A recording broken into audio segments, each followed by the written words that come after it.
2 dicks, 0 chicks, and 3 flicks. You're listening to Fart House Cinema. Episode 6. Hello, welcome.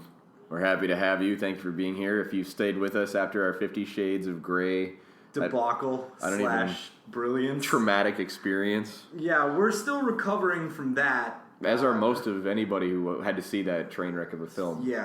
But so just take a second and pour some out for the homies that you lost while watching 50 Shades. You know, try and take care of what can only be described as the prepubescent fungal mold now growing in every film theater seat that showcased the movie, and sit back and relax, and we'll welcome you into more the episode. Cheese and a poutine. Oh, the gravy. So I'm also going to take a second and pour some out for our gay listeners that we lost during my last rant. I mean, if we lost them, they're not going to hear it. But we haven't. I mean, we took some long talks. We discussed it. And if you don't know what we're talking about, you can just skip over the next 5 to 10 seconds. But we're going to make this. Spencer and I are like shock jocks. All right. It's not so much that we have negative views of anybody as we get off on disturbing and alarming. Very people, true. right? You can check our Facebook for. Oh, I don't even listen. If we had a Twitter page, we would put up the dead clinic. We'll see. If anybody, we'll put it up there somewhere. Send us an email for the punchline to this inside joke. But moving forward, suffice to say, some of the views and opinions that we express they're not for everybody. Well, and I mean they're done in comedic jest. The truth of the matter is that we enjoy offending. We enjoy trying to push the. You didn't find us in a Glad newsletter, so you probably shouldn't be that offended. Yeah, I mean, you're not tuning in because of your delicate feminine sensibilities. Which isn't to say all women are. You're delicate. tuning in because we are film geniuses, and you want to hear what we're we savants. know. We are savants. We are yes, artistes. we are. We're doing time travel movies.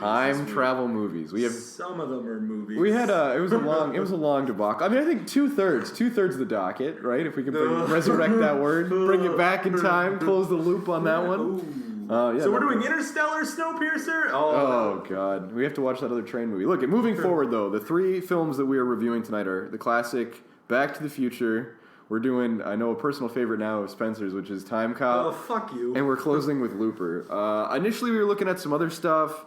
The biggest thing to kind of address it, and again, I don't want to take too long getting into it, because we know what you guys are here. You're here for the meat and potatoes, or you're Steph Cronkite, and you're just really bored, and you need to listen to this so you have jokes to relate to us. And you have a secret crush on us. Collectively, yeah. Moving forward. The idea essentially was to come up with a good set of movies. We had some other ones, but we want to keep it mainstream. There's movies that we've both seen that I would like people to check out and be more aware of. Initially, I wanted to do Triangle, Coherence, and what was the third one? Primer? Primer, yeah, we were talking about Primer or Upstream Color. But these are films that are a little bit less on the beaten path, which wouldn't be a big deal, except the idea is that we need, to grow the brand a little bit. We want you guys to know what we're all about before we start.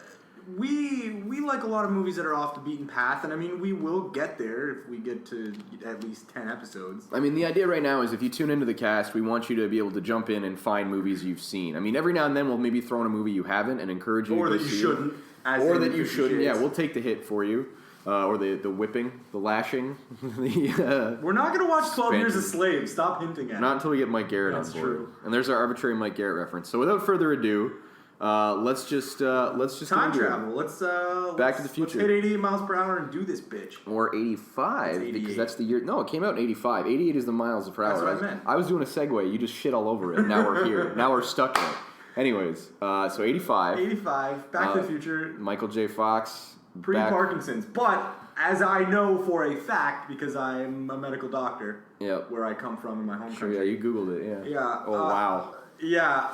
Behave. This is what gave Michael J. Fox the Parkinson's. Was all the shooting back and forth in time in these 3 movies. I think it was the uranium. It was the serious exposure to uranium. Yeah, well, I can't for the life of me think of the doctor's name. It's a bit of a shaky movie. Are we good? I feel bad. That's my last Parkinson's joke. That's not going to be your last one. Yeah. I'm sure you'll shake everyone out in a few minutes. This shake is more than a few times. You're playing with it. You're playing with yourself. So this film is, I think, one of the most lighthearted time travel romps of any. Can you be in a bad mood before or after watching this movie? I mean, obviously you could be in a bad mood before watching. But the minute you realize that you're going to watch this movie, you're in a better mood. This movie is just such a lighthearted and fun ride. Like it's like he goes back in time to a time where nothing really bad seems to be happening in the place. He's in Pleasantville essentially, right? Like he goes back and it's. I mean, the funny thing with this is, as I look at the going back in time prospect of Marty McFly, he kind of just continually fucks everything up. He kind of bungles the whole thing. He really he doesn't accomplish anything. All he inadvertently ends up turning his father into a man by giving him the confidence that he lacked, maybe from some subtext of not getting the same confidence boost from his own parents. But in a weird cyclical way, he kind of just bumbles his way through this older version of town with these people that eventually become his parents. And a lot of 80s tropes in this movie too. Even though it's set in 1955, there's a lot of 80s tropes in both parts. It's a very 80s movie, from the music to the power of love. Oh my! I've had that. I bought that song on iTunes, for God's sake. It was in the news, man. I mean, granted, forever that'll be associated with American Psycho for me personally. But I mean, again, well, that's because you are Patrick Bateman. For those of you who don't know. Well, I have my hobbies outside of the podcast. We don't need to get into it, okay? Chainsaw maintenance is a serious business. No, I mean, again, movie opens. I mean, obviously you've seen Back to the Future. It would be stupid for me to. Steph probably hasn't. I hope she has. Okay. After this, I hope she does. But long story short, it follows the adventures of a pretty average high school kid going about his thing. He's got a battle of the bands thing he's interested in. He's trying to get his parents' car so he can take it up to the lake. Plays a guitar. Exactly, right? Pretty standard. I mean, he's obviously a little bit cooler. You get the vibe, a little bit hipper than the average crowd, but whatever. I mean, it dives right into it. I haven't figured out yet in the movie. I've probably seen this movie collectively 5 or 6 times. Oh, I've seen this movie dozens of times. Maybe more. I still can't figure out, is he popular in high school? I don't know if anyone's popular in high school, is my rebuttal to that. But I mean, I wasn't. I don't know. Podcast now. I mean, he's obviously doing well. He's got a smoke show girlfriend who's totally in love with him. He has a band. He plays lead guitar. I would assume he's cool. He's undeniably likable individual. But we'll go from there. Sorry, there seems to be an issue. Are we good? We're still recording? All right. Well, that's going to be awkward just having that there. Mike Garrett will be like, I thought you guys had your audio issues sorted out, you pieces of shit. Yeah, but you fucking edited for us. Yeah, my intro sounds like crap. Thank you again for our intro, Mike Garrett. But the again, intro's only as good as the person who did it. Yeah, that's what I'm saying. Oh, we're never going to get anything done from him again. So, long story short, Marty's friends with this Dr. Emmett Brown, this sort of mad scientist. Weird type. Relationship, though. Great, though. I mean, there's cool, but sort of rapey. I mean, Marty certainly rapes his apartment. I mean, the blow. Yeah. And don't touch the speaker. I just cranked everything to 10 and blows it open. That is such a cliche thing too, because it's he gets all. For those of you who haven't seen the movie. No, that's not a thing. All right, that's fine. Not a thing. So there's the part in the movie where he's cranking it up and he's getting it all ready, and then he does the thing and it blows himself back, and then it goes, "Hey Marty, don't touch the speaker." Whoops. Might have been for a genius scientist, it might have been better to just put a note on the speaker. Yeah, maybe. But again, I also feel like if the thing was working properly, he wouldn't have blown it up on max volume. And again, why do you crank something that's the size of you, if not bigger, to max volume and stand on a ukulele, essentially? The smallest guitar I've ever seen. Or he's got big hands. Yeah, it's hard to tell. They never stop moving. Man, I thought you were going to stop, but I'm still doing it. But again, so long story short, the Doc comes up with time travel and his DeLorean. Sorry, they do a very good job of illustrating that nothing Doc Brown ever does really works except for the time travel. And the dog feeding machine. No, that thing was kind of rocky. It was working. It worked fine. The problem was the dog wasn't with him, so there was 2 weeks worth of food there. But all things considered, I mean, it looks like it's filthy and dirty and not functional at all, but the can falls in the garbage can and the dog gets fed. It's a Rube Goldberg device, essentially. Sure. Suffice to say, all I'm saying is that's 2 devices we know work for sure. His psychic helmet, not so much. No, and yeah, not so much. He's a muddled mad scientist. He's definitely not well respected in the town. I mean, the teacher that gives Marty shit in the hallways. Who doesn't age. Yeah, doesn't get hair either. She could have used some of that McConaughey do. Doesn't so again, but I mean, so he's this charming aesthetic between the two of them. They're a cool little pair, a little bit questionably ambiguous. They never really explain why they're friends either, and that. I liked it though. Why do I need to know? Right, the movie doesn't need to pick up before they're friends. Fair enough. I mean, you have to accept certain things to enjoy certain movies, but. Well, I mean, it's nice in some movies. That's what I liked about Looper, and we'll come back to it. But there's so much in Looper that you just see. And I like when a movie doesn't give you all the answers, as long as it explains it. But I do agree, it's weird to just... They've been friends forever. It's weird that a teen and an old man are friends. In a modern-day society. From what I've learned from Family Guy, super creepy. Yeah, where's my skinny little arm paper boy? Piggly sumbitch. No, I'm with you, though, right? Because it's weird, because obviously he doesn't look like a teenager. And he's friends with this old dude. He's always hanging out at his lab, and there's some weird, questionable shit. But I mean, again, whatever, right? It was a different time. I like the Battle of the Band scene to illustrate that adequately. Is you've got the weird crossover of like goth rock and Def Leppard stylings all throughout the gym. And the guy with the look. Long story short, I'm trying to get to the plot summary in case you haven't seen it. But here's an example of how popular this movie is. What's a DeLorean? A DeLorean is that piece of shit, shitty cyber super 80s car, right? The only reason you know what a DeLorean Back was... to the Future. Exactly. That's it. That's why. If you've ever seen a DeLorean and you're listening to this podcast, you've seen like a remake, replica, model, or the actual DeLorean from Back to the Future. I've seen a bunch of them all over different There's the one song in that movie. There's the Huey Lewis song that I associate with that movie. There's the Chuck Berry song I associate with that movie. Let's talk about that. Can we talk about how you take the idea that like white people came up with rock music? Why do you have to steal rock music from black people in this movie? Why does that have to be a thing? Hard enough? I mean, arguably it's one of those they inspired it and then in turn learned it themselves, and it's like a time cycle thing, but it's still pretty weird to be like, oh, so Chuck Berry learned to play guitar and his musical stylings from listening to Marty McFly. Okay, racism. But I mean, again, long story short, the Doc comes up with time travel with his DeLorean. Unfortunately, it's powered by uranium, which in a weird twist of fate Cold War. That's some weird... That's well, a different time. I mean, it's funny that the Libyans in this case, or these terrorists in this case, already have the uranium and are in fact selling it to an American. I thought it was a different kind of... It was unique. Weird. Different time. So long story short, they show up. I guess the Doc hasn't paid them or has this issue where he's got uranium from them and, it's whatever. Sometimes uranium, right? Shit happens. They gun him down. Marty goes back in time inadvertently in the Doc's DeLorean. The dog never really accounted for in between when he gets shot and when Marty goes back in time. I've never thought of that before. It was a weird one that stuck with me. But again, arguably, it doesn't really matter because Marty ends up coming back in also what is one of the coolest Easter eggs of the film, which is 2 Pines Mall versus 1 Pine Mall. I'm sure you've seen that before. You know what I'm talking about? Yeah. Yeah, everyone has on the internet. That's how I learned it. I'm not special. I'm not super observant. Everything known about this film is already out there. We're just rehashing the same stuff. Great film, though. Goes back in time, inadvertently disrupts the already planned and arranged... Like, he literally, all he has to do is get back. He doesn't have to do anything, but he starts following his dad around, perplexed and stunned that this is the person that raises him. There's a really cliche scene of how he meets his dad. It's great, though. McFly, and they both turn around and go, and they have the same posture in, like, the little soda shop or whatever, and you get the funny, like... Give me a Pepsi free or whatever. You want a Pepsi, kid? You're gonna have to pay for it. Exactly, right? Like, I mean, again, this movie's just so charming. It's such a fun. Oh man, I was in such a good mood when I watched this. Yeah, and then we got. Did you do Time Cop afterwards? No, I did Time Cop today, which is why if you've noticed, you're very angry. Miserable mood. So suffice to say, the rest of the story is Marty and the Doc kind of just trying to get shit back on track for where it's supposed to be, and I mean, a lot of the movie's kind of just dicking around. A lot of that movie, in theory, doesn't need to be there. Yeah.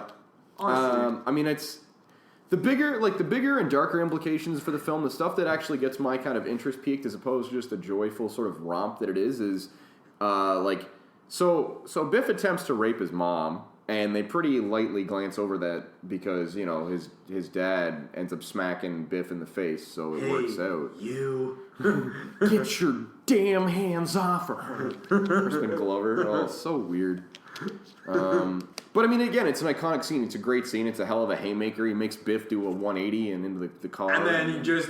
one of my favorite scenes in the movie is when he finally does get back to the 80s. He wakes up in his house and everything is completely different. I mean, it's a bold representation about having confidence and believing in yourself is the subtext to it, so it's pretty neat. But I mean, again, like the whole thing, like the truth is, like it's not an incredibly complex film. Like I have the same issue with this film that I did with American Sniper, and that like there's nothing there. Except one's about a fucking hero, the other one's about time travel. Well, I mean, in a weird way, if you go back in time, make things better for yourself, and nothing gets worse. All right, cool. And with credit to this movie series, the trilogy even, they built a lot of really neat stuff in the follow-ups and having, like, going back and doing the same scenes and shooting and stuff. Like, have you seen the, I think it's Back to the Future 2 and Back to the Future 1, the ending scene reshot with a different actress? Because it's not the same girlfriend.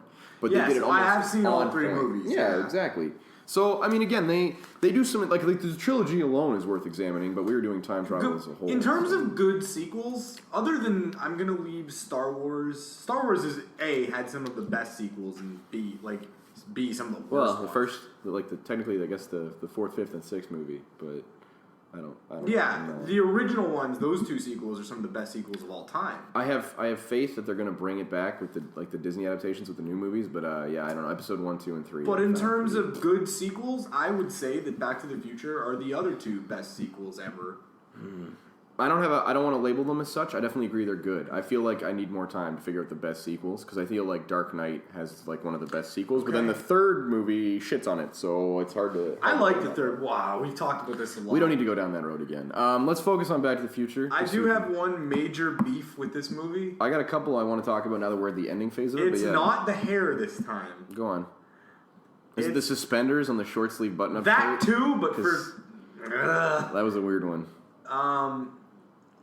My big beef with it, that I have, it's weird. If you know me at all, you know that I'm bugged by like really weird things.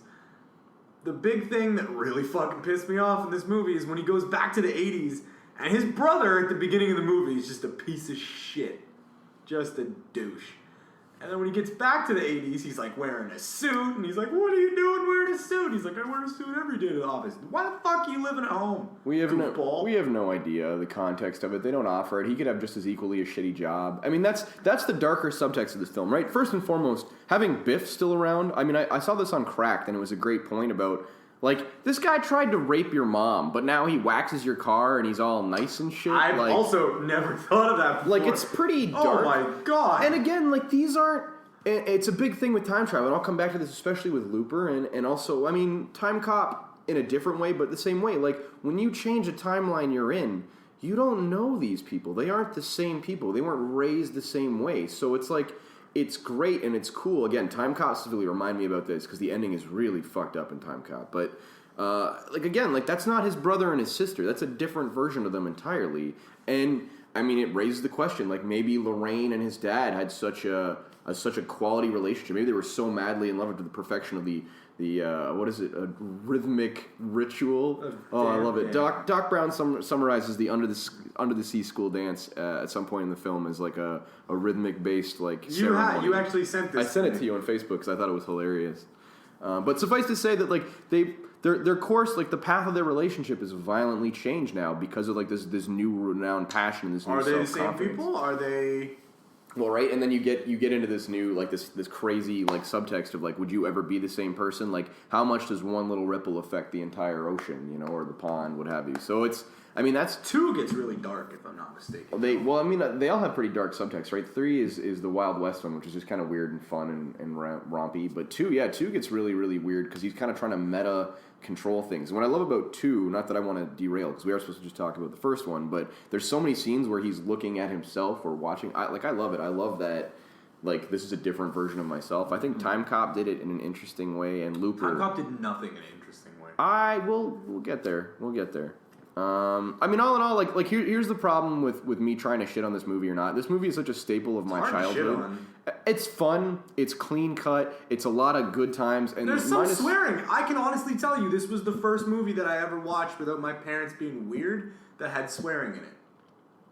I can't. We'll get to another milestone later in the podcast. Yeah, I can. So how many broke your record for swearing when you were watching how awful Time Cop was? I don't know. Again, like I feel like this is I don't want to say a weak start, but a slower start. But again, I mean, Back to the Future is just such a staple movie of my childhood and such a fun movie. Like I can't find anything wrong with it, except for the fact that, like I said, the whole plot kind of hinges around Marty being an idiot.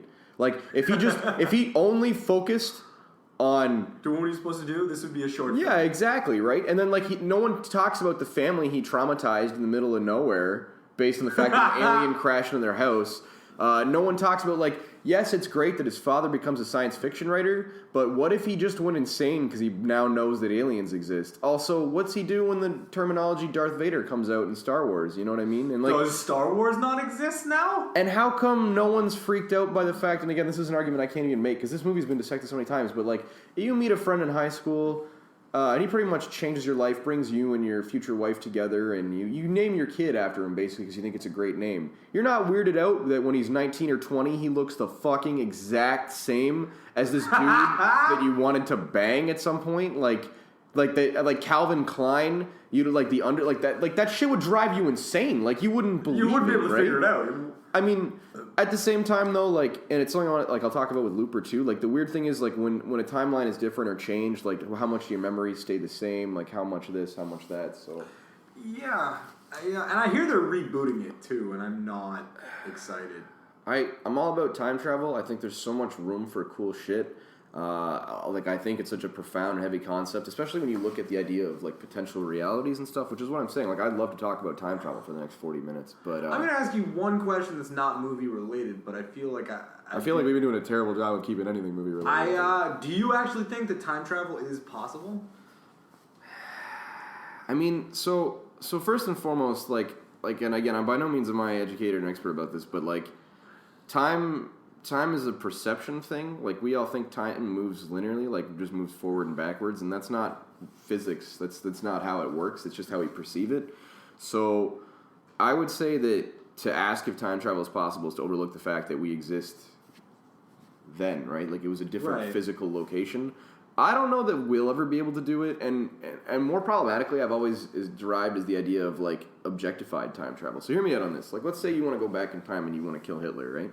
Why would I do that? He's a hero. All right, well, so say you want to go back in time and high-five Hitler, or you want to give him some mustache tips or something, right? So the whole idea is, let's say you've got an objective. Let's say your objective is you want to do A. You want to accomplish A. You want to, stop the Holocaust. You want to stop the DeLorean from being the car choice for Back to the Future. You want to, change the time you applied for that job that you've got now, and you don't want to walk away because you need the money, but you fucking hate working there. Whatever your objective is. So you go back in time and you do it. Let's say you do, like, before I even get into how bizarre and absurd time travel is because the Earth is moving through space, meaning you can't, how could you fucking, like, you'd have to be a genius to compute that. Outside of all that, when you come back, you're in a world where that event was changed or different. Do you come back at the exact moment you left? If so, are your memories intact? If, let's say your objective was to kill Hitler and you went back in time and killed Hitler. If Hitler never existed, you would have never had the urge, desire, or knowledge about him to want to go and kill him. Thus, you would have never gone back in time. So it's kind of like, I think it's like the grandfather paradox about how you can't be your own grandfather.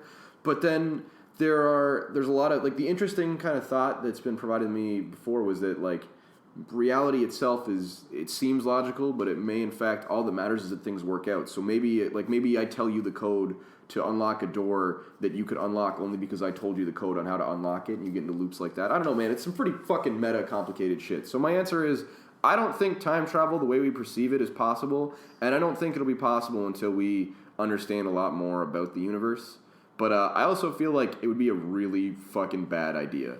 I feel like the likelihood of just fucking everything up crazily, it's just a bad call. But as long as I'm not doing it, I guess I wouldn't know. Would you be a time cop? Are you qualified to be a time cop? Better. Let me ask you this theoretical, and then after that we'll focus, because this is a time cop question. Could you, with the power No, but, well, again, neither of us could. But with the power to change events and time and history, could you trust anyone with that authority? Could you trust anyone with that power? Corey Griffin, 100%. No. No. I just want to see if he listens. I mean, I don't think he does. I mean, he's certainly a proto-human for sure. Like, he's a powerful creature. But I just don't think anyone, like, because again, like lottery numbers, everything. Like, I would just do everything in my power to change the scope. Oh, I would right? be a douche. Like, I would just use it for personal. There was a comedian that's got a joke about you just going back in time to when Hitler's taking a shit and you just punch him in the face and then you go back in time. I think it was Joe Rogan who talks about this, and you just go back a second before you're about to hit him in the face and just keep doing it again and he's never ready or something. I don't know, it was really, really funny, right? I mean, abuse of time travel is comedic gold as well. But Back to the Future. Great film. If for any reason you haven't seen it, I don't even want to address please email me so I know who I'm going to punch in the mouth. Who I can not ever talk to again. Right. if you have seen it and haven't seen it in a while, watch it anyway. Revisit. It's such a fun film. It's so lighthearted. It's not even a long movie. It's like an hour and a half. Put it on in the background while Yeah. you're fucking. If you're a woman, while you're washing dishes. If you're a man, while you're cleaning a gun or whatever. Also washing the dishes, Yeah. because again, why do we have to? Happy Women's Day, everybody. Oh God, you go, girls, you go. That's about all I want to say. Back to the Future. Like I said, there's the darker. There's like the content that interests me, the stuff that I'd like to explore would change the movie entirely. It wouldn't be the fun-loving kind of wacky, quirky time romp where he goes back and he doesn't make his life. Like his goal is never to make his life better. Like he just struggles to try and improve it and make things right. So it kind of works out. But all in all, I don't know. It's just not like I like a little bit more dark content. Maybe I like my meat a little bit more cooked, I guess. I don't know. But again, this is a nostalgia. You like yours raw, bleeding. Hey man, who doesn't like a little? Listen, if you're not, I don't even want to get into a steak debate right now. Okay. I wasn't talking about that kind of meat, pal. Oh, I see. Rape allegories. No, I was Nice. making a masturbation joke, but I saw where you were going. Right on. Yeah, the last thing I want to say about Back to the Future is, I don't think they meant for this movie to be that deep. No, again, it was never their intention. I think that all the deep stuff was discovered 10 years later. Oh, well, for sure, right? I mean, again, it's a fun, like I said, it's a time period piece, really, kind of jumping around. And the other thing, too, is it's one of the greatest examples of a movie holding the fuck up. Yeah, I agree. But I mean, again, it holds the fuck up because it's set itself in two distinct time periods. Yeah. It doesn't try to, you know what I mean? Like, I don't know, like it's Back to the Future 2 with the future and everything else. I don't know. But the first one, it's heartwarming. It's delightful. Michael J. Fox kills it. Doc Brown is a hilarious and fun character as well. And I mean, even you get the unique juxtapositions that exist between his two versions of his family. And without examining darker subtext, it's got a really positive message about, believing in yourself and trying to do what's right. And you can be a better version of yourself if you want to get essentially a there. really lighthearted way of telling you to sack up. Yeah, sure. Yeah. And that we stole rock music. Right. I'm bringing it back for Whitey, All right, Back to the Future. I give it like 5. I give it 5 doors. shaky. I give it 5 out of 5 shakes. That's what 5 out of 5 shakes. I'll give it like 4 open DeLorean doors, suicide doors, or butterfly doors out of 5. The only way it could be better is if they introduced the relationship between Doc and Marty, so it wasn't like he was a pedophile, and if we talked a little bit about how strange it would be not knowing your own family that you've known for years of your life. I give it 5 out of 5 really poorly written autographs. I don't want to talk. I shudder to think of how far this will continue. But let's talk Time Cop. Yeah. Please I'm take going the to take reins. this one. This is... oh, my God. Danny's This movie was never made in enough time. 1994, but should have never been made at all. There's worse movies than this. Jean-Claude Van Damme, I hate this movie. Yeah, you were sitting on that one for a while. Yeah, it was. You just split kick. Oh, my So God. I did the count because there's no Jean-Claude Van Damme movie that doesn't include a split kick. I would rather have watched 50 Shades again. That's not true. When you Yes, it is. I feel so sad for you. if I that's can't the even case. hold it up anymore. So there are 2 split kicks throughout this entire film, and there's a couple allusions to split kicks. no doubt. Yeah, there's the very, very beginning. They have a couple of they look like almost like pinatas of guys doing jump kicks in the mall where he meets her. But that's about it. I was disappointed. I expected way more. Had there been one more sound effect during a fight for that movie, I would have just started putting in like pow, zing. Jesus, fuck! The fight scenes were so dumb.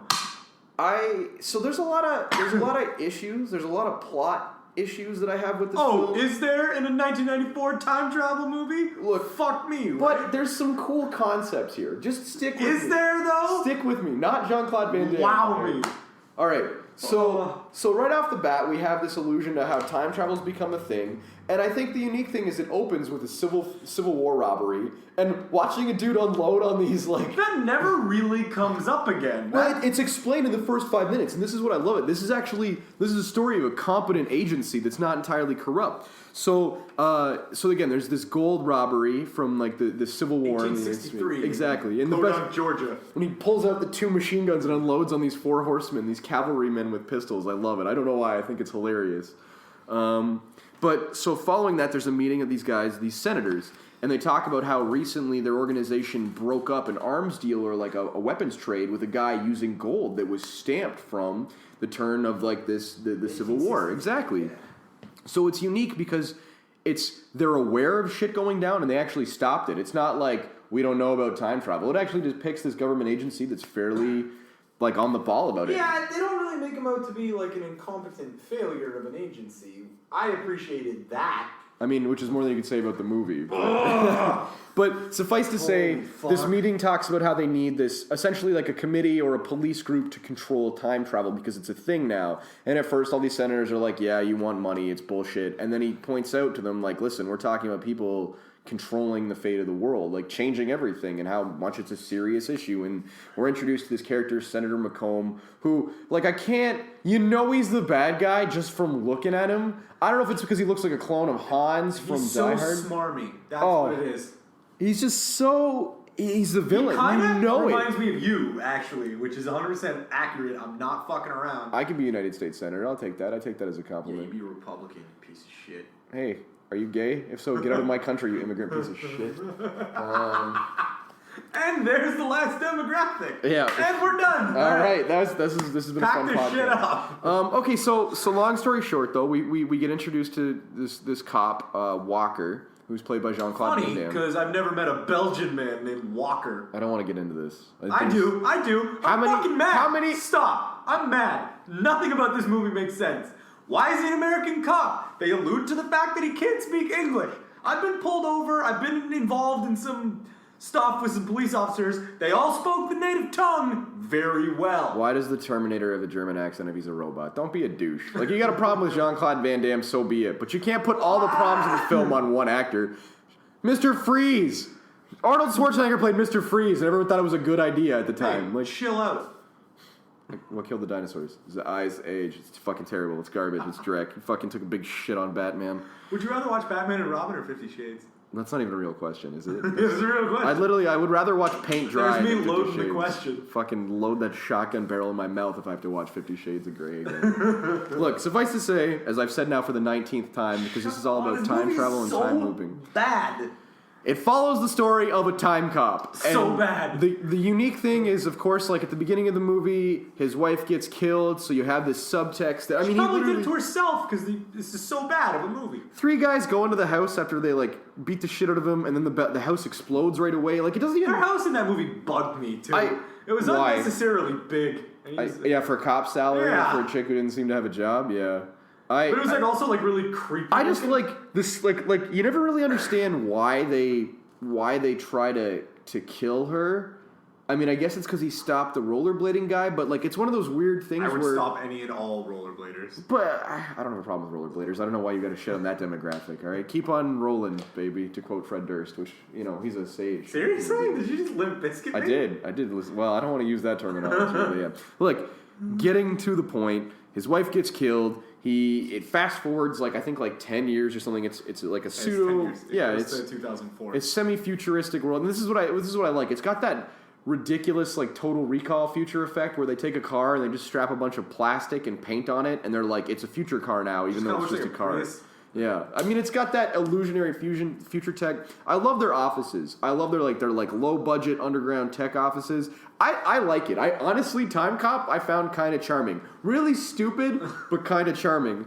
And the thing that really got me, the first point where I was like, it's kind of fucking dumb, is their time travel machine is like a car on a rail they launch at a wall. But when he arrives in his destination, he's not in a car. No, and when he comes back, he's in a car somehow. Why? Which doesn't make any sense. So my biggest beef in this movie, there is one. They are ranked. There's a lot of them. They're ranked. My biggest one is that knife fight he has in his house. It is the worst knife fight. The worst choreographed knife fight in his. Like, you can have this, but I wrote this down. I agree with you 10,000%, which is an irrelevant amount of percentage, but still, go on. It's all gross. There's a certain point. By the way, the knives are like steak knives. They're not even swords. And they're fighting. They're not even swords. That might be the best argument about why this movie sucks that anyone could produce. They don't even have swords. So there's a certain point where Jean-Claude Van Damme has one small knife. The other guy has 2 small knives. And this dude's like a knife-wielding expert. And there's a certain point where they're like doing the old like lightsaber thing where they're like holding them up to each other and they're trying to see who's like stronger. But the other guy's got a free hand with a knife in it. That's not even the worst part. The worst part is if you look at the scene, if you watch it, Jean-Claude Van Damme's totally getting the shit kicked out of him. There's 3 guys here to fuck with him. They can't quite pull it off because again, this is the second split kick in the movie. Don't the fuck first with one. the Belgians. Whatever, chocolate.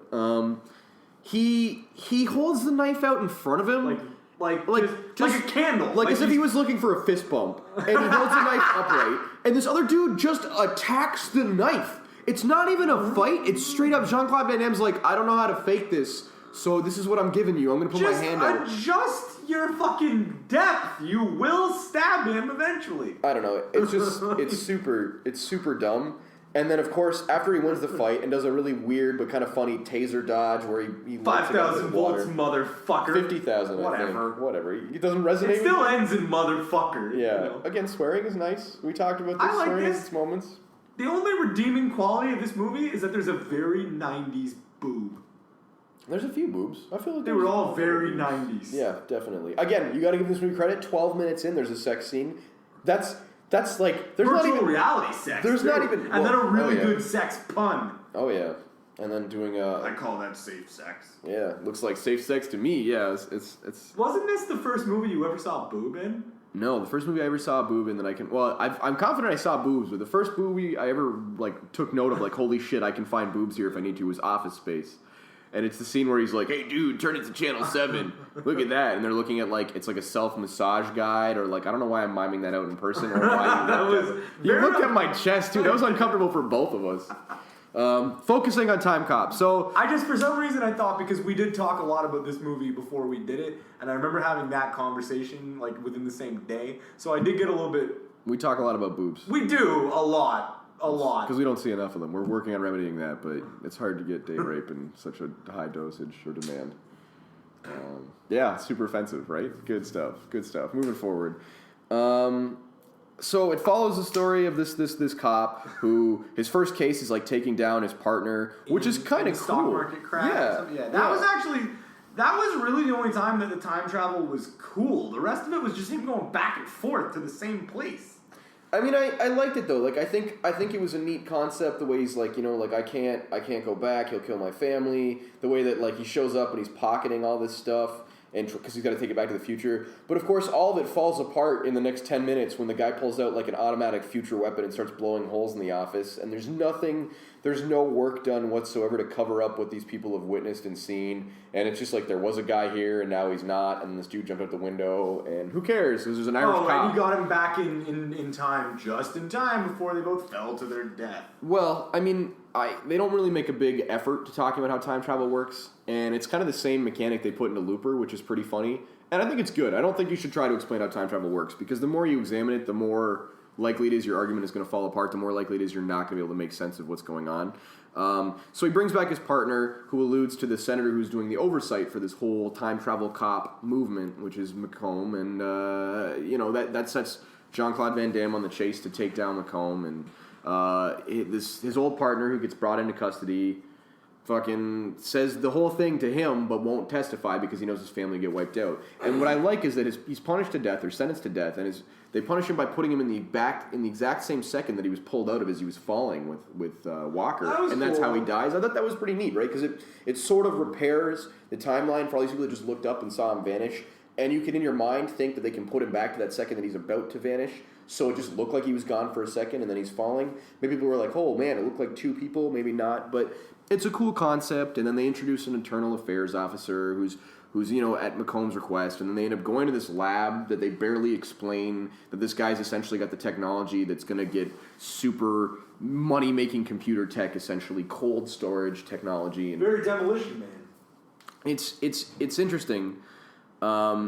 It kind of just the whole evil villain plot point is that he's bought up all these cops in the agency because he wants to be president, and he's using the original machine, the original test machine, to go back in time and to change things. And it's kind of neat, but then he never tries to buy Walker.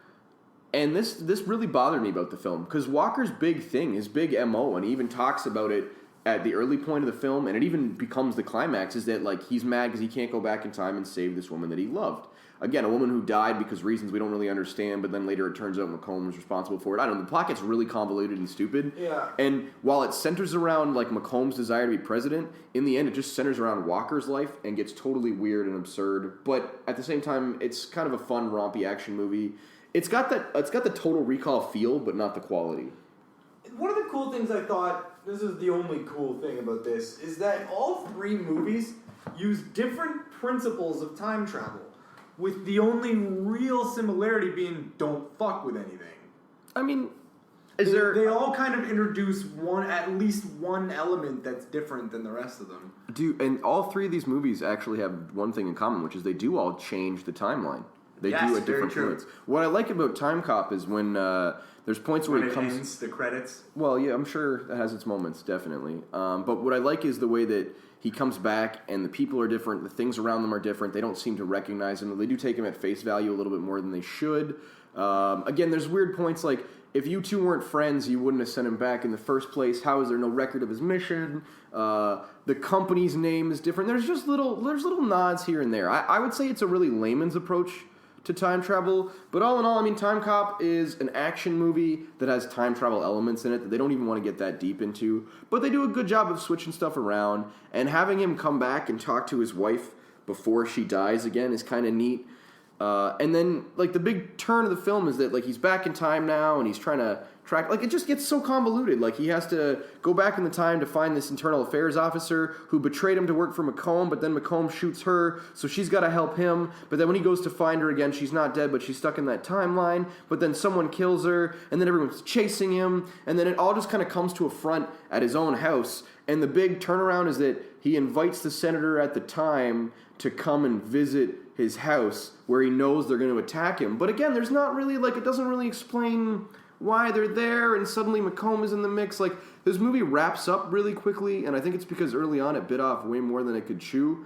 And the truth of the matter is, this should have just been a movie about a cop trying to take down a senator. It would have been way more interesting to me that way, which is a shame because the time travel mechanic is really cool. They just don't do it that well. But it's also, it's in the same way that it's cool, it doesn't actually have to be there. None of it has to be there. There's so many plot points and questions that just don't make any sense.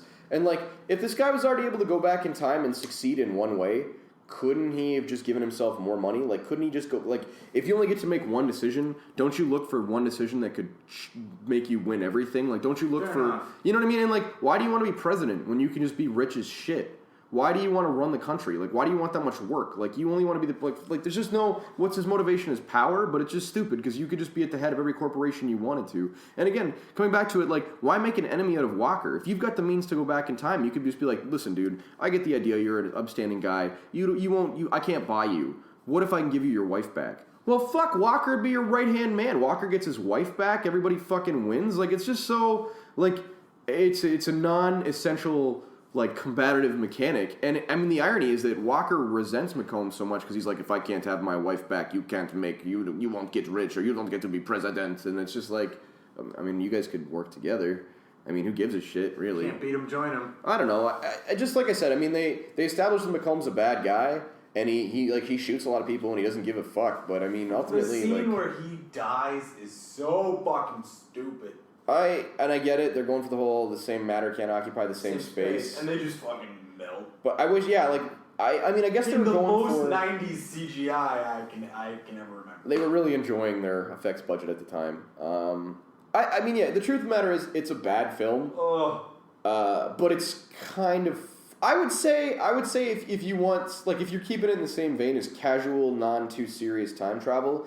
It's not a bad... No, it's bad. But it's still bad. It's stupid. It's still really bad. stupid. But there is not an alternate timeline in which I will ever watch this movie again. Yeah, if you're going to watch a Jean-Claude Van Damme film, stick to Bloodsport or Kickboxer. Which is essentially the same movie. Different in ways. More dancing. Watch his guest appearances on Friends. Have you seen JCVD, by the way? Yes, I have. That's a great film. That movie is brilliant in its own way. Yeah, definitely deserve... I mean, he's redeemed himself, at least. Expendables 3, you watch that. Yep. I don't know. So let's summarize Time Cop. Let's not spend too much more time with this because obviously it's clearly giving you an ulcer. If a shit that I could take after eating a burrito could go back in time and multiply itself, that is this movie. This movie is fucking terrible, and I hate it. There's just a lot of non-essential shit. The whole rooftop scene, they build this big climax. As a former roofer, I forgot about this. Go on. As a former roofer, And future he walked roofer. up. Don't forget future roofer. Shut up. He fucking climbs the. I would have to wear so many fucking harnesses. That roof would be impossible to climb. Well, I just love that, like, there's no real reason that they go on it. Like, right? He sends, like, hey, baby, I'm going to wait in the rafters where it's dry, safe, and warm. I want you to open the window and climb on the roof. Honey, couldn't I just open the window and hide, too? No, that won't work. You've got to go up there in the soaking, pouring, wet rain. How much better would this movie be if like, him and his wife go up to the roof and they both slip and fall and die, and then Jean-Claude is, like the future Jean-Claude is like, holy shit, and then he just disappears and the credits roll. That'd be hilarious. It'd be great. This movie is a giant heap of shit. I don't hate it as much I as would you. watch it if Michael J. Fox played Time Cop. I would watch, like, now or then, because he'd have a hard Both. time making any shots. Both. You know it's bad when we're making Michael J. Fox movies, like jokes and movies that he's not in. I would watch him play pretty much anything. I would say this, like, I hadn't seen Time Cop until now, and I know why. I don't have anything else to say about Time Cop. I'll give it like 8 plot holes out of like 20. I got confused there because I wanted to say there's a lot of plot holes, and then it was like a positive review. So 4 out of 10. I'm giving this movie a fucking 0 out of You can't. After, like, all right, it's your rating. You can do what you want. I'm sorry. I'm not your supervisor. Honestly, 50 Shades and this movie made me equally as mad. Wow.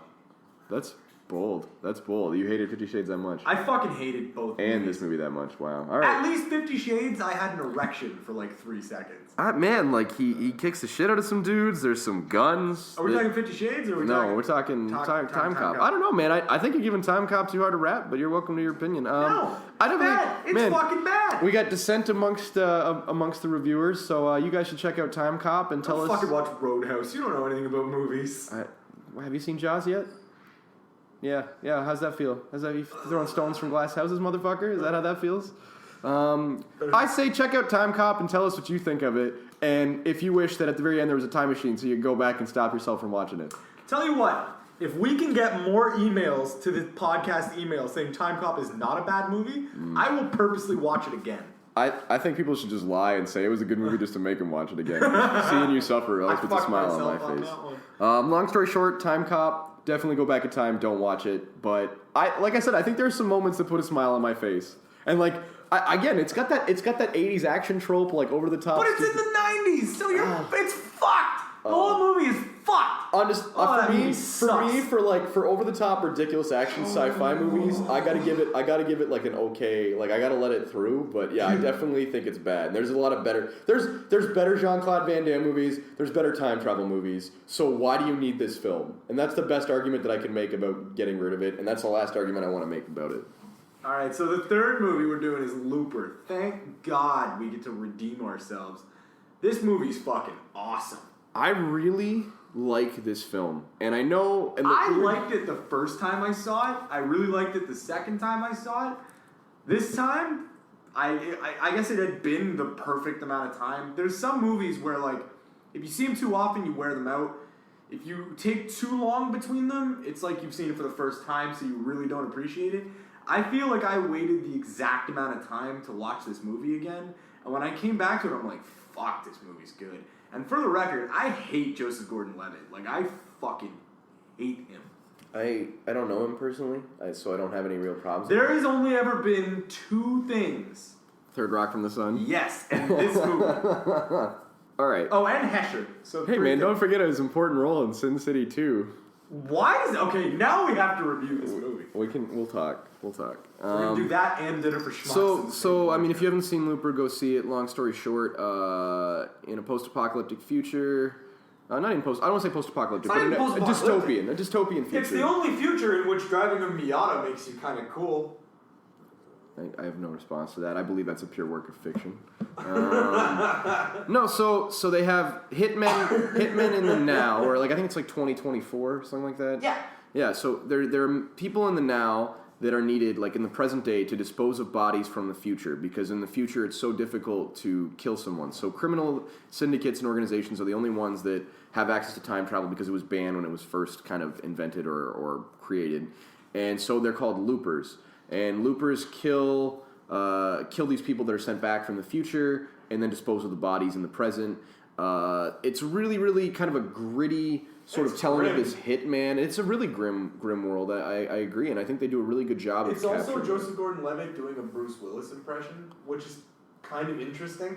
I can deal with them. I can deal with it, their facial similarities or dissimilarities. I can deal with their mannerisms and acting because they're both hardened hitmen. And again, the unique thing is that like Bruce Willis is one possible outcome of Gordon-Levitt's character, right? And they talk a lot about this, and there's a scene specifically that I love about this film, and we'll come back to it.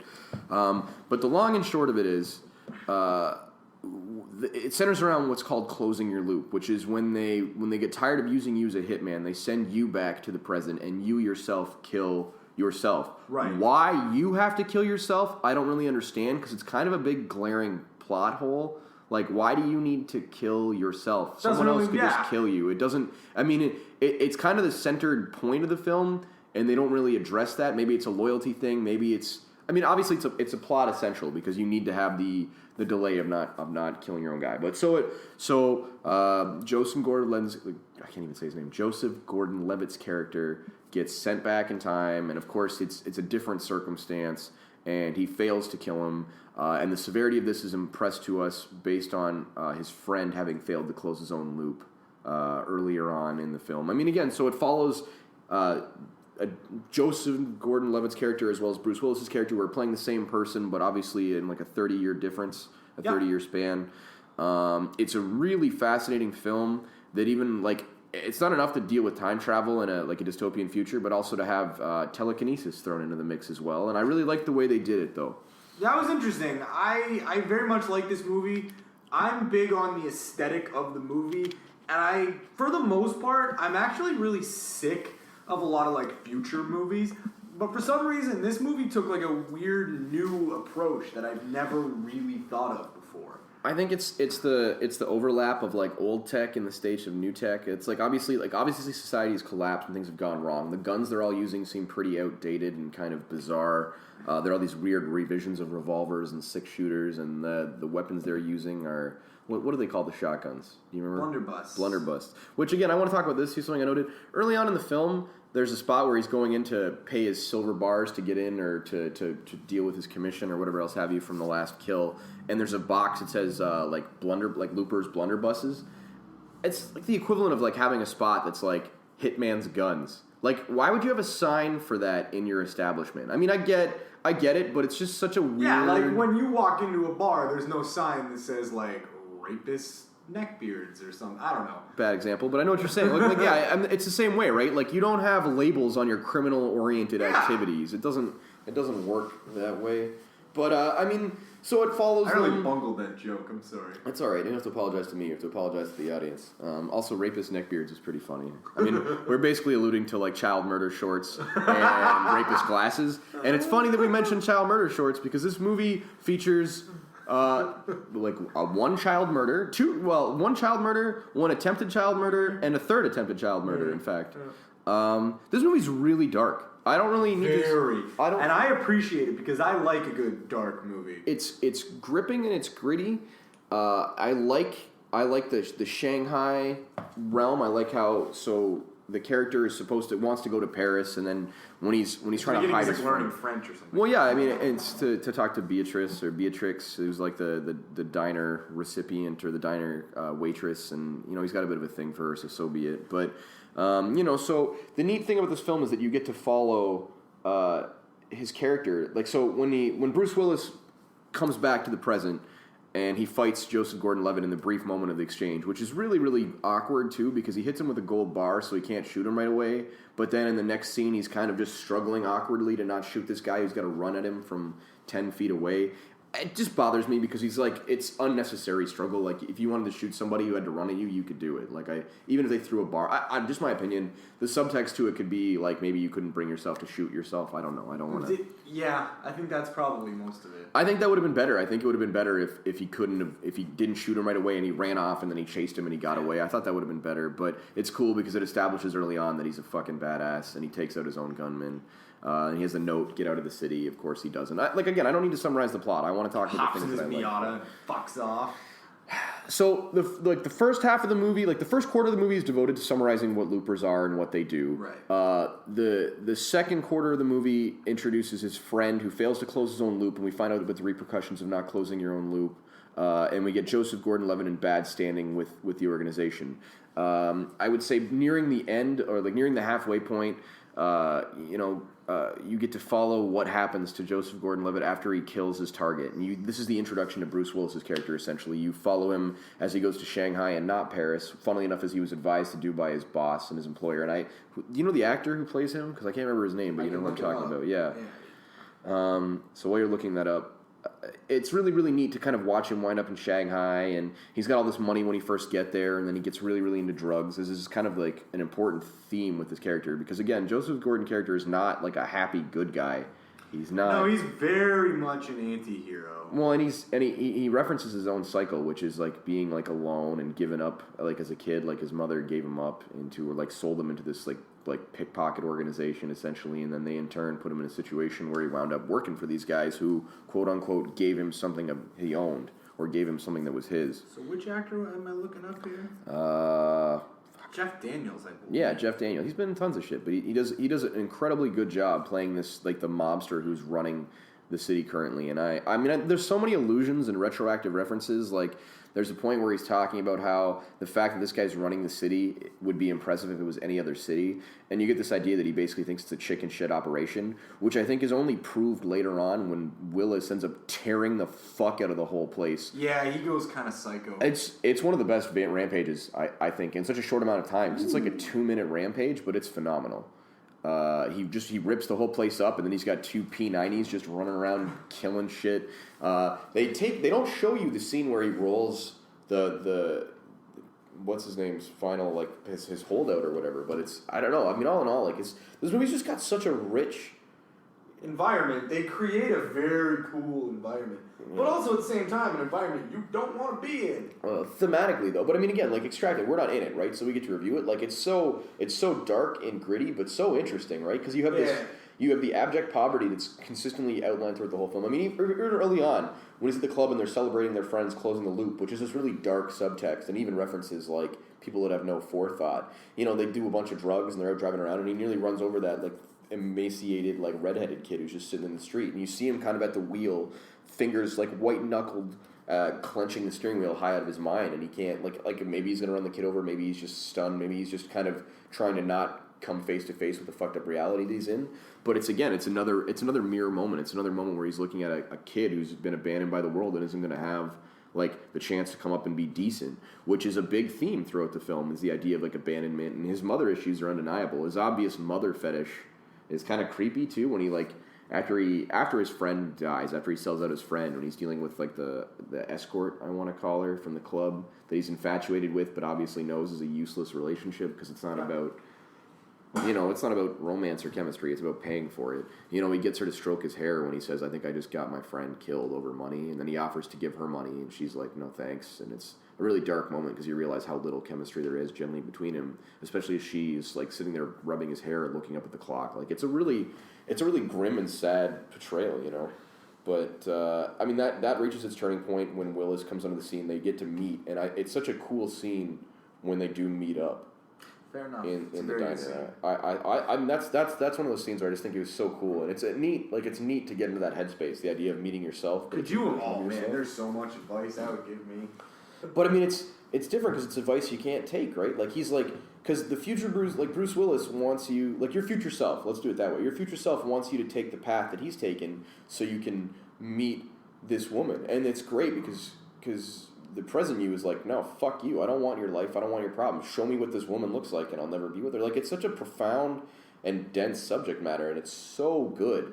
And you want a good example of how fucking dark, although a little bit ridiculous. This is one of the points in the film where I had a problem with it. So, the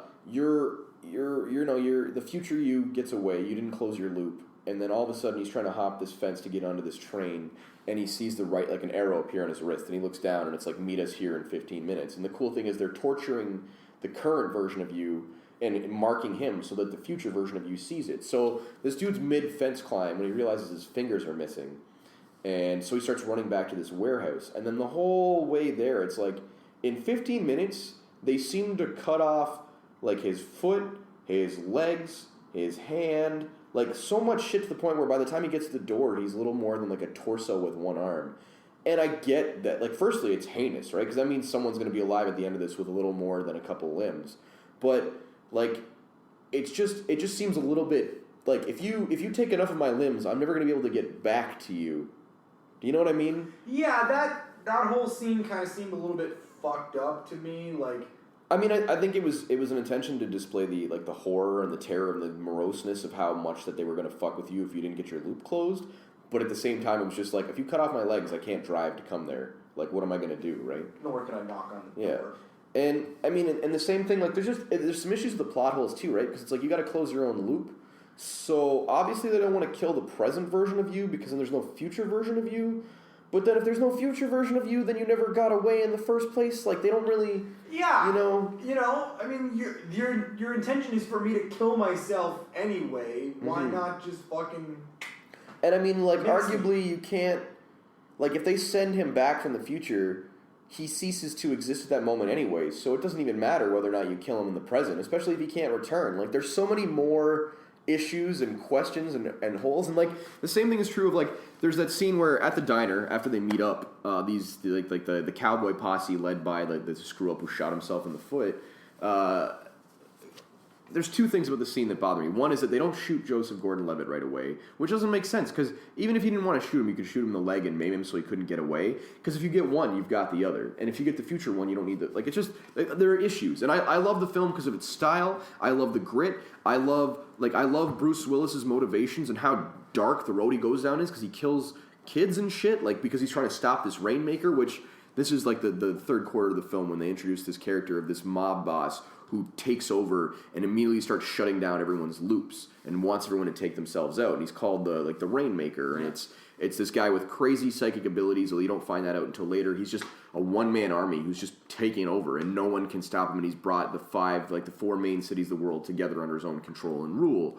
Third quarter of the movie, when Joseph Gordon-Levitt gets separated from Bruce Willis's character, he winds up with a third of a map that Bruce Willis has, and the map is the location of this Rainmaker character. Of course, Gordon-Levitt winds up at the farm where the Rainmaker turns out. It's this kid who's got psychic powers, the explanation that certain people obviously had more. There's a lot. I mean, I feel like I'm getting away from reviewing the movie and talking more about summarizing it, but suffice to say, at this point, it builds up to this big kind of showdown between Bruce Willis and Joseph Gordon-Levitt. And while Joseph Gordon-Levitt is putting the moves on this farm lady and getting to know her son, who's fucking way too smart from the get-go, it introduces a new problem. How would you not, like, if Bruce Willis has the memories that you have currently, as soon as you started dealing with this kid for more than 5 minutes, you'd be like, this kid's obviously the Rainmaker. Like, he's fucking too smart. There's something not fucking right about this kid. And, like, again, like I really like Looper, and it pulls it off. It pulls off the package. It pulls off everything it tried to do very well. But there's so many issues. There's so many plot holes and problems, especially with the, like, as soon as you do it, I know you're going to do it. I mean, they make room for it by talking about how it's cloudy and ambiguous, but then Bruce Willis later on states clearly that it's like, once you've done it, I can see it clear in my mind, and it's a memory. And I don't know, like, it's just, both characters are such rich and complicated characters, and neither of them are good guys, right? Like, Bruce Willis's full motivation is killing the Rainmaker so that they never try and close his loop, so that they don't go back in time and kill his then at the time wife who helped him get clean and helped him save his life. So his motivations are purely self-serving, but in the sense of, like, trying to like get the life that he wants but have a happy ending. And the best part is when he's sitting down in the diner and talking to the past version of himself, where he's like, it's your fault she got killed. Like, why is it my problem? Like, tell me your name, I'll never marry her, I won't meet her, and then it won't matter, she won't die. And you realize that Bruce Willis's goal isn't just to save her life, but also to get for himself the life that he wants. And what I love about this film is the scene where he first kills the kid. the very, very first kid that he sneaks up onto the house, he shoots him. And at the same time that he shoots this kid, they play a scene of Bruce Willis kind of waking up in his own bed with his wife. And she looks happy, and he looks happy. And what I think that is, and what I like to believe it is that's a timeline where in which that redheaded kid was the Rainmaker, and thus when he shoots him, he wakes up in the present, having never had to go back and kill the kid because the kid never existed. I like that because I like Bruce Willis. I like his character in the scene, but he's obviously also a really bad dude. Yeah, they both are. They're both anti-heroes in the truest sense of that word. Yeah. I don't know. I've been hijacking this thread, if you will. What do you? No, I mean this is your thing. I mean I like this movie a lot. I like I said before, I like the aesthetic of the movie. Not a whole lot of humor in it. I agree. Which is cool. I mean, why make something lighthearted if you don't need to? The mute guy who wanders into the film really randomly and arbitrarily, totally non-essential, totally weird, doesn't make any sense to me. There's just a mute guy. I mean, obviously it's there to demonstrate that she's not going to kill anybody, but it's a totally stupid scene. The humor for me was when he calls her out that you're not going to shoot me, and then she finds the birth date of her son on his map, and then shoots him with a rock salt shotgun because you didn't see it coming. There's a part of you that's like, holy shit, is he dead now? It's great. It was a very good movie. When I watched it this time, I really started thinking about it, and you brought up a lot of things that I wanted to bring up. Not a lot of funny things to say about this movie, other than the fact that I really fucking hate that he drives a Miata in the movie. I don't understand. And he's psyched about it. I don't understand why he goes back in time. That's something that kind of bothers me. At the end, you mean? Well, there's two things. So Bruce Willis goes back in time because his wife is dead and he wants to correct the change, right? And he knows that if he can get back in time, he can stop this thing from happening, and that's kind of what he wants to do. But I mean, going back in time, you put yourself in a situation where you're only going to create more headache, and in turn, you're actually at the whim and mercy of your past self. And this is something that bothered me in the diner scene. In the diner scene, there's a half shoot-up between Joseph Gordon-Levitt and Bruce Willis, but Willis can't shoot Levitt, because if he does, he'll die. So Levitt doesn't have to be afraid of getting shot by him, so he could just walk up and put him down. Yeah. He has all the power. Yeah, really, I mean, I know that if I came face-to-face with myself, the last thing that myself, either of us, would want to do is kill each other. What does that accomplish? It's like writing with an oven mitt. Mm-hmm. I mean, like I said, to school. there's a lot of issues, and the fact that decisions you can make now can affect you later. There was a point where it was we got to chase Bruce Willis. If I shoot Joseph Gordon-Levitt in the knee, Willis can't run or walk, which means we can catch him. There's so many little things that just like I said, that's the problem with time travel and adjusting for time travel and making changes in the real time for it. But I don't know. I think the movie succeeds. Stylistically, I think it's really riveting. I think the characters do a decent job. One of my favorite scenes, really, really subtle, but during the scene where Bruce Willis goes on his rampage, while he's unloading into the hallway with the two, the P90, he's yelling, fuck you, motherfucker! He's actually yelling, I don't know why, but it was an aesthetic that I thought was great, because you see a lot of characters go on rampages, but not a lot of them just They're not angry. Yeah, it was great. It was great. I like that. Yeah, I really like this movie. I liked it a lot more than fucking Time Cop. I'll say that right now. Not a big competition. That's like saying you like this movie more than 50 Shades, right? I fucking like 50 Shades more than I like Time Cop. There's a scene where they're showing Bruce Willis's life where they give him the hair that Joseph Gordon-Levitt has, and it looks so almost as egregious bad. as McConaughey's I would hair. say worse. I would say and again, they need it because it's they're bridging the gap between the two, but it's so just you would never, why would you have your hair like that? There's so certain bad. scenes that kind of bug me where you can tell that what Joseph Gordon-Levitt is trying to do is facially mimic Bruce Willis, and it kind of bugs me. Because it's not good. They're not the same person, so there's always going to be issues there. But I didn't think it was the worst thing I'd ever seen. I didn't think it was terrible. So the worst thing I've ever seen is Time Cop. 50 Shades of Grey is the worst Time thing I've Cop. ever seen. Really? Yeah. You just admitted a few minutes ago you didn't think Time Cop was as bad as 50 Shades. I really, really, really, really hate Time Cop. And I know at a certain point you're probably going to make me watch the second Time Cop. I feel like you suggested Time Cop. I'm begging you to never make me watch anything with the words time and cop. What about, so are we going to do the follow-up to 50 Shades? Is that... Oh yeah, we're going to do all You're going to do, but you're not going to do another time? We're going to talk. We'll sit down with me, you, and your therapist, and we'll figure it I don't know. So, like I said, Looper's just really rich. It's really gritty. I love like even the telekinesis shit, which gets a little like it's non-essential, but it's still kind of cool. But I mean, all in all, I think it would have been kind of better if they didn't even touch on it. Because there's this really cool scene where you find out what the kid, this superpowered, like the Rainmaker kid, can do to a human, and he rips him to pieces. And you find out that's what happened to his parents. And Gordon-Levitt is like, holy shit, like, we have to kill this kid. Like, I have to do it. And then he gets out there and, you know, he has this epiphany where he can't kill the kid. And the defining moment of the film is at the end, which, spoilers, again, why are you fucking listening to this cast if you haven't seen the movie? Go and watch it. It's great. You know, he has this soliloquy where he's like, and that's when I saw myself in this kid. Like, he watches his mother die, and he runs off on his own, and he becomes, like, that's what turns him into the Rainmaker. And that's what prompts Gordon-Levitt to end the cycle or break it and kill himself, which I think is a really profound and powerful ending. I think it's cool, right? You don't, like, not since Heart Again, really. Like, you don't see a lot of protagonist suicide, and you know, it's obviously not an issue that should be cool, but I think it's, in this case, it's self-sacrifice and kind of, like, redeeming himself as a character. I very much agree. There's not a lot of movies that close like that. Not a lot of movies close with the hero dying in general. Well, again, anti-hero in this case, right? And I can really only think of that movie and Gladiator. Yeah, but I mean, even then, Gladiator's not a suicide. No, but I'm saying with the main character. Died, yeah. And again, with Gladiator, it's like he fucking still kills them. Went out like a man, that's for sure. Fuck you, Joaquin Phoenix. Fuck you. Grow a beard. Fucking asshole.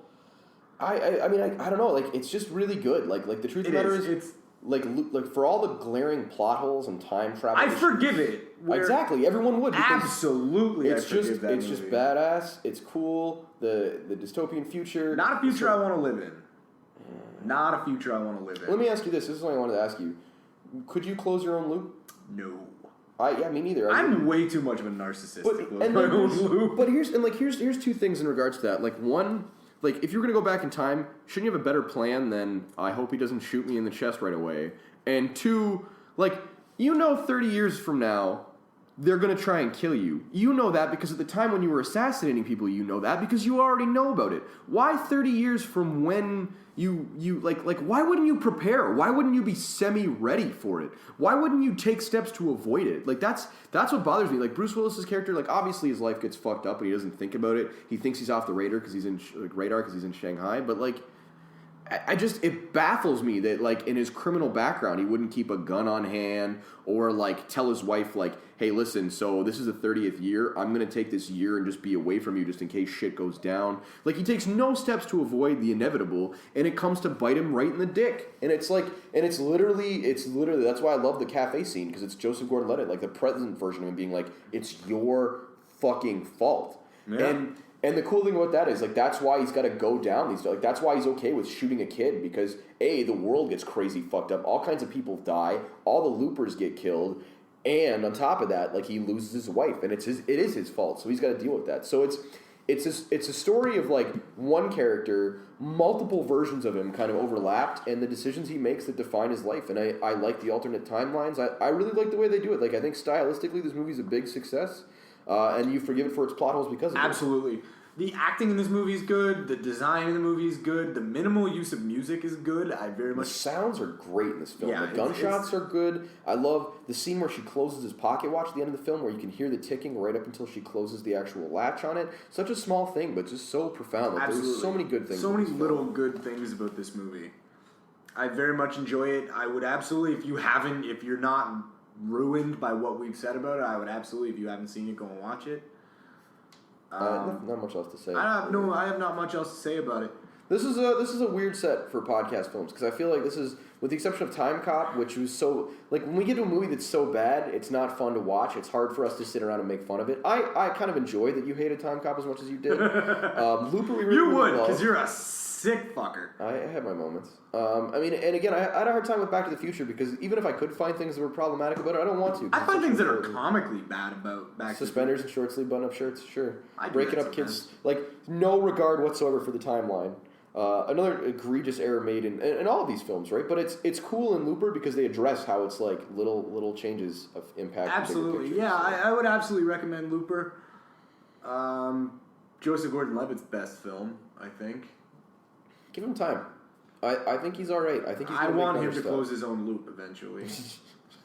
Close a loop with a noose he's hanging from.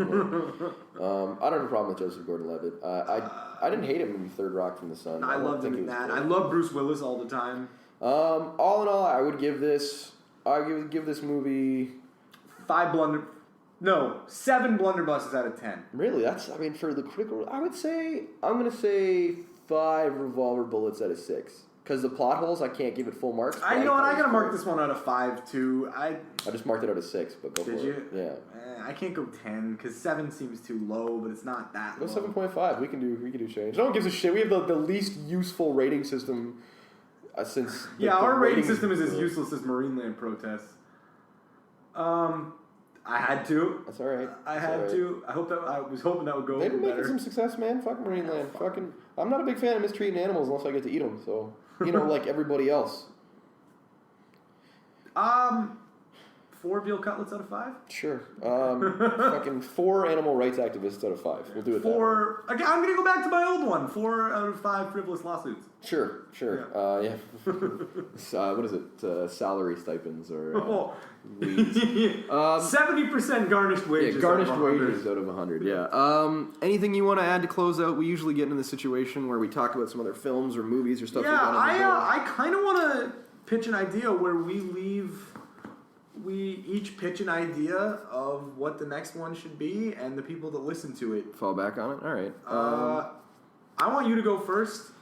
I think we've had some good ones. Again, obviously, we're probably going to pick our next 3, but depending on feedback, bad sequels would be great. Spencer and I have been throwing around the idea of a debate on, like a cinematic debate on Roadhouse. He's got a tumor that prevents him from enjoying the quality movie that is Roadhouse. It's called a fucking brain, you stupid cunt. Brain tumor. I keep trying to explain this to you. It's a tumor. It's not a tumor. So again, bad sequels is one. The Roadhouse I debate. kind of want to do the we wanna Roadhouse argument. The other one I was going to pitch to you was I want to talk about our own cinematic milestones a little bit. I'm down with that. We could do like a nostalgia episode. I would also very much like to talk about, personally, I would like to do an episode where you and I talk about our worst movie experiences. We can do it, but like if I have to sit through Dinner for Schmucks one more time, We might. No. I'll kill Steve. We don't even have to watch the movie. We just have to talk about. I just want to talk about it because I have some fucking humdingers of some fucking stories. I honestly, for me right now, the movies that have been most painful to watch, I want to say, were probably Dinner for Schmucks, 50 Shades, and some other stuff. But again, if we want to come back to it, that's fine. The other thing we were talking about was heist movies. But again, I would. You know what? Yeah. But regardless of what we think, tell us what you think. Tell us what you'd like to see us review. We like big movies. We like movies that are popular. But if you got some weird, heinous shit you'd like to see, if we get enough feedback, someone give me an excuse to talk about Drive. Sharknado. Oh yeah, we want to do again. We did our Gosling crush, but we want to do a Refn trilogy. I would love to do Only God Forgives as well as Drive. Yeah. Third film, I don't want to do Vikings, but we'll come back to it, or Valhalla Rising. I think. Valhalla Rising. Again, we want feedback though, and again, guys, like we're like despite the size of our enormous egos making up for our not so enormous genitals, like we are really excited and. Yeah, well, the swelling will go down eventually. Don't worry about it. We want feedback. I mean, we want an interactive community around this. We're going to be working on a website eventually. Matt. Well, again, we have to ask him before we give him. That shit was about me anything. asking. Was it? All right. I was also shaking my fist. Well, we'll get there. We need the domain space as well, but we can grab that. But again, we just want feedback. We want to know what you guys think. You know, did you like this episode? Did you think it was kind of tame? Don't blow smoke up our ass either. If you think an episode sucks or you think we're wrong, fucking tell us. Because we will yell louder than you and tell you that you're wrong. Unless you're Nicole, in which case we always know we'll hear it sucks. And, we appreciate that input. Was the intro bad? I honestly don't want to tell people that because like the little bit of positive feedback I get is probably all that keeps us going. What he masturbates to. Well, you know, whatever. We're not up here to discuss that. I don't need to put that on the table. All right, we already talked about my date. You're not putting that on the docket? Son of a bitch. I put my dick on the docket. Dick Docket. Anyways. That's a power name right there. Right, Dick Docket. The Planet Smashers. Yeah, that's it. That's all I have to say. Yeah. Thanks for tuning in. Thanks. 6, man. I've enjoyed all 6 of them. I even enjoyed the episode about 50 Shades.